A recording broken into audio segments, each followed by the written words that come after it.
there are some big controversial names that are on this year's ballot. You have Rodger Clemmons. You have Barry Bonds. You have Curt Schillings. You have Arod, and you have David Ortiz.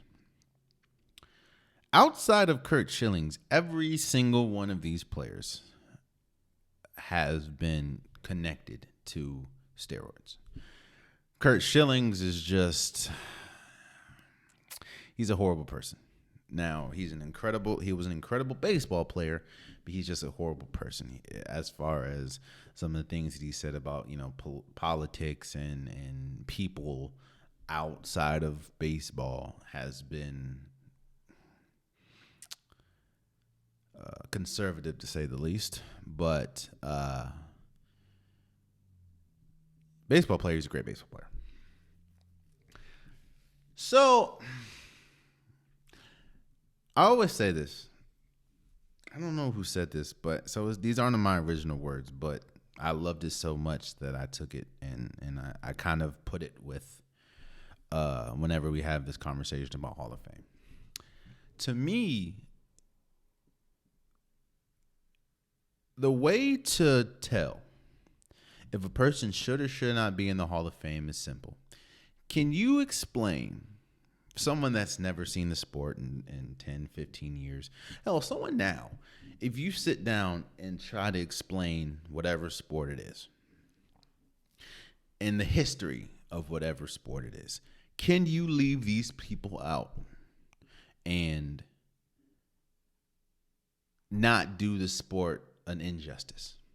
For example, there's no way that you can talk about the NBA, the history of the NBA, and leave out Kevin Durant, leave out Steph Curry, leave out LeBron James, leave out Nikola Jokic, leave out who's somebody still playing now, leave out probably Klay Thompson. There's no, let's just stick with Steph, LeBron, and KD. There's no way, and Giannis. Let's do those four. Steph, LeBron, KD, and Giannis. There's no way that you can talk about the history of the NBA and leave out those four. Meaning that those four, in my opinion, are for sure Hall of Famers. Now, of course, it's not just my opinion. More than especially like LeBron, and they're going to be Hall of Famers.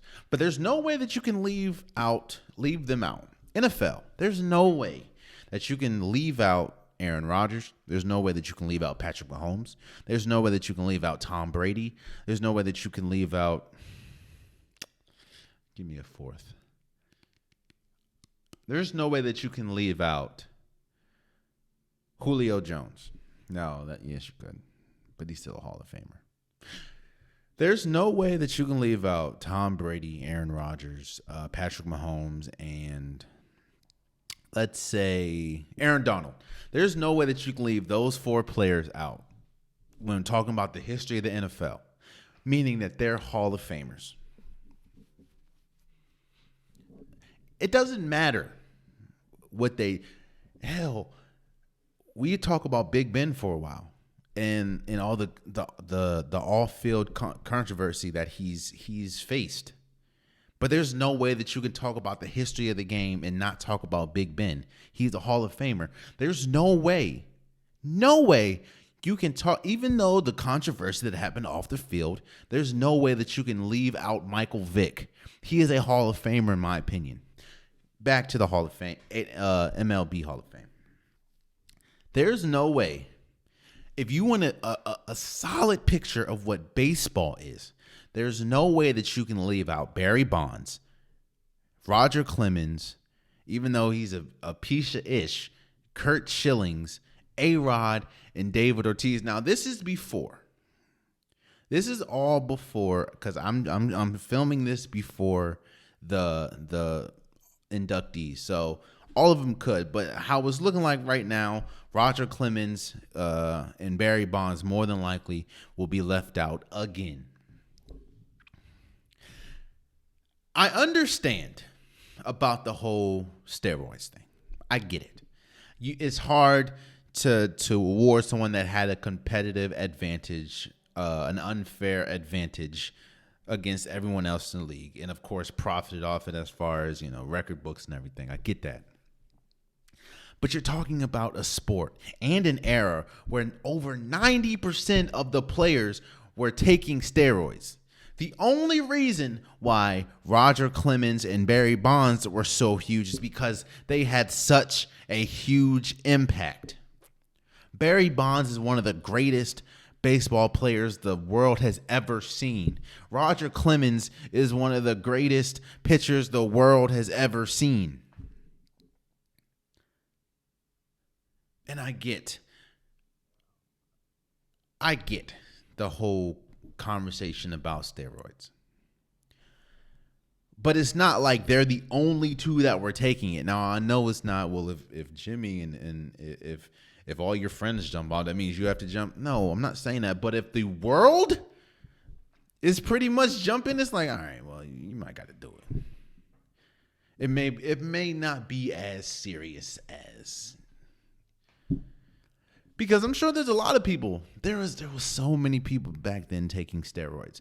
They still didn't do as much as Barry Bonds, Rodger Clemmons. And you can even look Arod and David Ortiz. David Ortiz is one of the greatest, if not the greatest, one of the greatest Boston Red Sox players to ever play. Arod, even if you like him or not, is one of the greatest Yankees to ever play. Barry Bonds, one of the greatest baseball players to ever play. Rodger Clemmons, one of the greatest pitchers to ever play.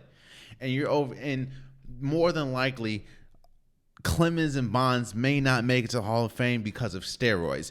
Yet again, there were multiple people, a litany of people taking steroids back then and didn't do half of what Barry Bonds and Rodger Clemmons did. Yet and still, they're more than likely not going to make the Hall of Fame. Yet and still, like I said, you cannot explain the history of the MLB, the history of baseball, which, by the way, people forget are in a lockout right now. So they're thinking about, they're more than likely going to start canceling. They're going to cancel games. And they're over here talking about, oh, we don't know if we're going to vote Barry Bonds and Rodger Clemmons because they were taking steroids and it gave them a competitive advantage. Yeah, but there was multiple people taking steroids back then and didn't do half of what Barry Bonds and Rodger Clemmons and had the same amount of an unfair advantage, yet and still, because they weren't that good or as good as Rodger Clemmons and Barry Bonds, we don't have to really worry about them. But because, it is what it is. Like, no, it's unfair. And it just really shows you why the popularity that baseball has with younger people is declining by the day. Imagine if it comes out that LeBron James takes steroids. I'm not saying he is. I'm not putting that on him. But imagine it comes out that LeBron James takes steroids. You think he's not making the Hall of Fame still?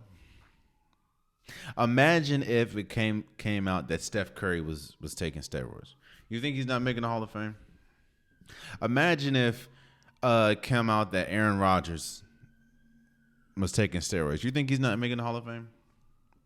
Imagine if Aaron Donald, it comes out that he was taking steroids. You think he's not making the Hall of Fame? Let me say this: if there is a Hall of Fame that doesn't have LeBron James, Steph Curry, KD, Giannis, Aaron Rodgers, Aaron Donald, Tom Brady, and Patrick Mahomes, if those 8 players are not in a Hall of Fame, there should be no reason for the Hall of Fame. There's going to be a Hall of Fame that does not have Rodger. I'm not that big of a baseball fan. That's been documented. People know I'm not the biggest baseball fan. I don't really watch baseball like that. But even a novice fan like myself not novice, even a person that just periodically watches baseball. Like, I watch the World Series, I watch playoffs, so I'm not that big in baseball. But I know who Rodger Clemmons is, and this is somebody. You're talking from somebody that doesn't know much about baseball at all. I'm honest about it. I don't know much about baseball, but I do know about Rodger Clemmons, Barry Bonds, Curt Schilling's on field stuff. I know about his off field, but I know about his on field, which that's another argument right there. I think one of the biggest reasons why Dwight Howard was left off of the 75 team was because of his personality. And the fact that he's kind of hard to get along with. Okay, but is he one of the 75 best players ever? We're not talking about his personality. Kobe Bryant, rest in peace, didn't have the best personality. He won, but he didn't have the best personality. Michael Jordan didn't have the best personality. Gary Payton didn't have the best personality. Wait, was Gary Payton part of 175? I don't know about Gary Payton. But Kobe didn't have the best personality. MJ didn't have the best personality. Yet and still, no. And of course, I'm not comparing Dwight Howard to those players. But who cares about your personality? If you're a great basketball player, if you're one of the top 75 basketball players, then who cares about your personality, bro? You're one of the best 75 players. I think the biggest reason why Dwight Howard didn't make it is because of his personality. I do not agree with 98% of what Curt Schillings be talking about at all. Like, I do not agree. I am not for what Curt Schillings be talking about. I'm not a Curt Schillings fan outside of baseball because he just be radical with it. But we're not talking about his personality. We're talking about was Curt Schillings one of the best players ever? Now, if we look at Curt Schillings' regular season numbers, he's a borderline Hall of Famer. If you look at his postseason numbers, he's a first ballot Hall of Famer. Put that together, that sounds like a Hall of Famer to me. Again, I don't agree with nothing he be talking about outside of baseball. Nothing. Like, absolutely nothing. I do not want to hear that man's mouth outside because he just be talking crazy. But that shouldn't dictate if he's a Hall of Famer or not. Just like I think